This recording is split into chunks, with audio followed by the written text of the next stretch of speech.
জামাতের সঙ্গে একসময় আমরা দেখেছি যে এনসিপির একটি ভালো সম্পর্ক ছিল, সেই জায়গা থেকে নাহিদ ইসলামের বক্তব্যের পরেই দেখলাম যে বিপরীতমুখী দুটি দলের অবস্থান। এর কারণটা কি? হঠাৎ কি হলো যে আসলে দুটি দল বিপরীত মুখোমুখি অবস্থানে চলে আসতে হলো? আমার ধারণা এখানে মানে একটা ঘাটতি হচ্ছে তথ্যের। ব্যাপারটা হচ্ছে আমরা কখনো এটা হঠাৎ করে না। জামাত যখন নিম্নকক্ষে পিয়ারের ইস্যুটা তুলেছে তখন কিন্তু আমরা বলেছি যে এটা দলীয় একটা সংকীর্ণ স্বার্থের জায়গা থেকে পিয়ার ইস্যুটাকে কাজে লাগিয়ে এটা ঐকমত্য কমিশনকে প্রভাবিত করার চেষ্টা করা হচ্ছে।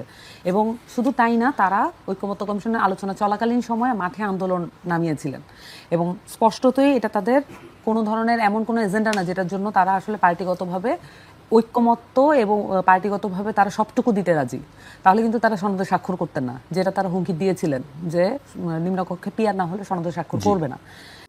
এইটা আমরা আগেও বলেছি, যখন এই ঘটনাটা চলাকালীন নিম্নকক্ষে পিয়ারের ইস্যুটা তারা যখন এনেছে, তখন যারা সমাবেশটা করলো তখন কিন্তু আমরা সমালোচনা করেছি এবং আমরা এটাও বলেছি যে জামাত এবং বিএনপি সংস্কারের ক্ষেত্রে যথেষ্ট উইলিং না এবং তারা এখানে সংস্কারের, আপনি একটা ঐকমত্য কমিশনে বসেছেন, এখানে এতগুলো পার্টি, মানে এটা ইতিহাসে একটা মাইল ফলক যে আপনি এতগুলো পার্টিকে এক টেবিলে বসাতে পেরেছেন। এটা তো গণঅভ্যুত্থান এনে দিয়েছে, আদারওয়াইজ এটা সম্ভব হতো না। আপনি কল্পনা করতে পারেন যে শেখ হাসিনার আমলে এরকম কোনো সিনারিও? তাহলে এইটা গণঅভ্যুত্থানের মাধ্যমে প্রাপ্ত একটা কনসেনসাস কমিশনে আপনার সাংবিধানিক দর্শন এবং রাষ্ট্রকল্প সেটা গুরুত্বপূর্ণ হওয়া উচিত ছিল, কিন্তু আমরা দেখলাম দলীয় সংকীর্ণতা, দলীয় স্বার্থ এটাই গুরুত্বপূর্ণ হয়ে উঠেছে জামাতের ক্ষেত্রে এবং বিএনপির ক্ষেত্রেও এটা সত্য। কিন্তু জামাত যেটা করেছে সেটা হচ্ছে পুরো কনসেনসাস কমিশনের যে আলাপের ভঙ্গিমা সেইটাকে তারা প্রভাবিত করার চেষ্টা করেছে এবং প্রশ্নবিদ্ধ করার চেষ্টা করেছে। এখানে আসলে ভাগ বাটোয়ারাই হচ্ছে, এটা মানুষের কাছে একটা খুব বাজে মেসেজ গেছে।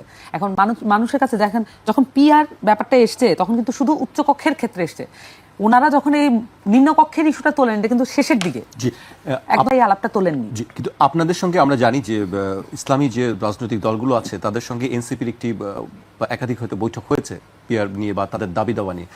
বলছে ইসলামী দলগুলোর পক্ষ থেকে বলা হচ্ছে তখন কোনো আপত্তি করা হয়নি, কিন্তু এখন তাহলে এই কথাগুলো কেন বলা হয়? পিআরের ব্যাপারে আমরা কখনোই বলিনি এবং কখনোই এই দাবির ব্যাপারে আমরা একমত নই।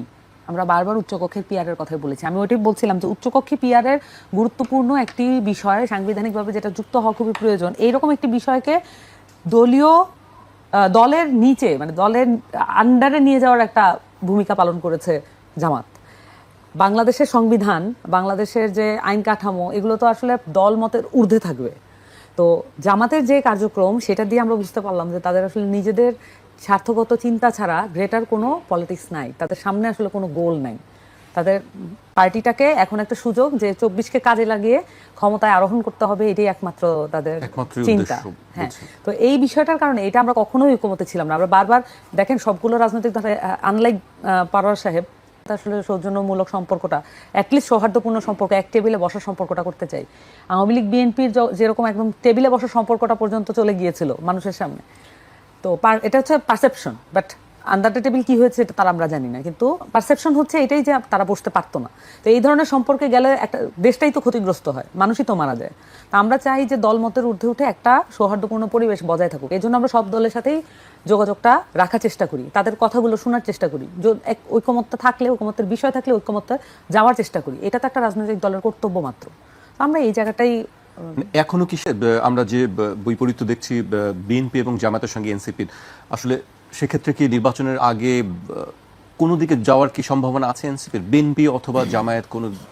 না, আপনি যে দিচ্ছেন এটা তো নির্বাচনের জন্য, মানে জি, পার্টি তো তার নিজের পার্টি, একটা পার্টি তো তার নিজের যে সক্ষমতা, তার যে স্বাতন্ত্র্য, তার পলিটিক্স, তার যে ম্যানিফেস্টো, এটা নিয়েই সে রাজনীতি করে। কিন্তু আপনি যে যাওয়ার কথাটা বলছেন এটা হচ্ছে নির্বাচনকালীন জোটের কথা বলছেন।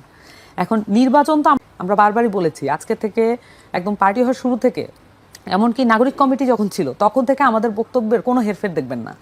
আমরা অন্যদের মতো নই যে আমরা সকালে এক কথা বলি বিকালে আরেক কথা বলি। আমরা আজকে প্রায় 8 মাস ধরে একই কথা বলে যাচ্ছি যে আপনাকে অবশ্যই জুলাই সনদকে স্থায়ী করতে হবে, বিচার কার্যক্রম এমন জায়গায় নিতে হবে যেখান থেকে ফেরত আসার কোনো উপায় থাকবে না, যাতে অন্য কোনো দল এসে এটাকে প্রভাবিত করতে না পারে। বিচার কার্যক্রমের জন্য যত ধরনের পরিস্থিতি তৈরি করার প্রয়োজন এগুলো এখনই করতে হবে, ইন্টারিম গভর্নমেন্টের সময় করতে হবে। এবং আমরা এটাও বলেছি সংস্কারকে শুধু সাংবিধানিক সংস্কারের মধ্যে আটকে ফেলা হয়েছে। আমরা মনে করি যে সংস্কার মানে হচ্ছে রাষ্ট্রীয় প্রতিষ্ঠান এবং রাষ্ট্রীয় ব্যবস্থার রূপান্তর, এবং এটার মৌলিক রূপান্তর ঘটেনি এবং এটা মৌলিক রূপান্তর করার জন্য কোনো ধরনের আলাপ আলোচনা আসলে ওই অর্থে ঐকমত্য কমিশনে টেবিলে উঠাতে পারেনি। এবং সেখানে শুধুমাত্র সাংবিধানিক আলাপ এবং সেই সাথে আপনি বলতে পারেন নির্বাচনকালীন সমস্যার আলাপ, এটা একটু উঠে এসেছে। কিন্তু মোটা দাগে রাষ্ট্রীয় প্রতিষ্ঠানগুলোকে আপনি কিভাবে দেখতে চান? রাষ্ট্রীয় প্রতিষ্ঠান তো মানুষের প্রতিষ্ঠান, এটা তো সরকারের প্রতিষ্ঠান না, কিন্তু এটা তো কাজ করে একটা দলের প্রতিষ্ঠান হিসেবে এই প্রতিষ্ঠানগুলো কাজ করে বাংলাদেশে। তাহলে এগুলোর রিফর্ম কি হয়েছে? তাহলে এগুলোর রিফর্ম হচ্ছে আমাদের একদম মানে সর্বাগ্রে আমাদের পয়েন্ট, আমাদের দাবি। কিন্তু সেইটাকে না দেখে বরঞ্চ নির্বাচনকালীন জোট আমাদের কি হতে যাচ্ছে, নির্বাচনটা এটার পরের বিষয়। আপনি বিচার করবেন, সংস্কারটা করবেন, তারপরে এটার উপরে ভিত্তি করে, এখন ভিত্তি করার মতো মানে নির্বাচনকে আপনি একটা বেসমেন্টে দাঁড়া করানোর মতো কোন বেসমেন্ট বাংলাদেশে তৈরি হয়নি। নির্বাচন তো যদি সদিচ্ছা থাকে তাহলে অল্প সময়ের মধ্যে এগুলো করা সম্ভব। আমরা বারবারই অন্তর্বর্তীকালীন সকল যে উপদেষ্টা আছেন পুরো ক্যাবিনেটের কাছে আমাদের আহ্বান কিন্তু জানাচ্ছি যে যদি তাদের ইচ্ছা থাকে তাহলে একটি প্রতিষ্ঠানকে, যেমন নির্বাচন কমিশন, পুলিশ কমিশন, এই যে মানে এই প্রতিষ্ঠানগুলোকে দুদক, এই প্রতিষ্ঠানগুলোকে জনবান্ধব করার এবং অ্যাকাউন্টেবল করার, যাতে করে তারা যদি একটা ক্রেডিবল ইলেকশন নাও দিতে পারে, তারা যেটা আমরা গত 15 বছর দেখিনি, এই জায়গাটা অর্জন করার দায়িত্ব ছিল নির্বাচন এই আমাদের উপদেষ্টা মণ্ডলীর এবং সেই সাথে ঐকমত্য কমিশনের। আমার ধারণা ঐকমত্য কমিশনকে সেই এম্পাওয়ারমেন্ট করা হয়নি এবং তাদেরকে অথরিটির জায়গাটা দেওয়া হয়নি। একটা নতিজা হিসেবে আমরা দেখি যে নির্বাচন ব্যবস্থা সংস্কার কমিশনের কোনো ধরনের সুপারিশ ছাড়া, পরামর্শ ছাড়া আচমকাই নির্বাচন কমিশন গঠিত হয়েছে। এই ধরনের একটি প্রশ্নবিদ্ধ নির্বাচন কমিশন কোনোভাবেই কি একটি সুষ্ঠু নির্বাচনের জন্য আমরা দায়িত্ব দিতে পারি কিনা, এই প্রশ্নের উত্তর আসলে আমি পাচ্ছি না। কিন্তু আমাদের নির্বাচনকালীন জোট কি হবে এটার উত্তর দিতে হচ্ছে। প্রতিষ্ঠান আসলে এটার জন্য দায়ী থাকবে, সেই প্রতিষ্ঠান কি সুষ্ঠু নিরপেক্ষ নির্বাচন করার জন্য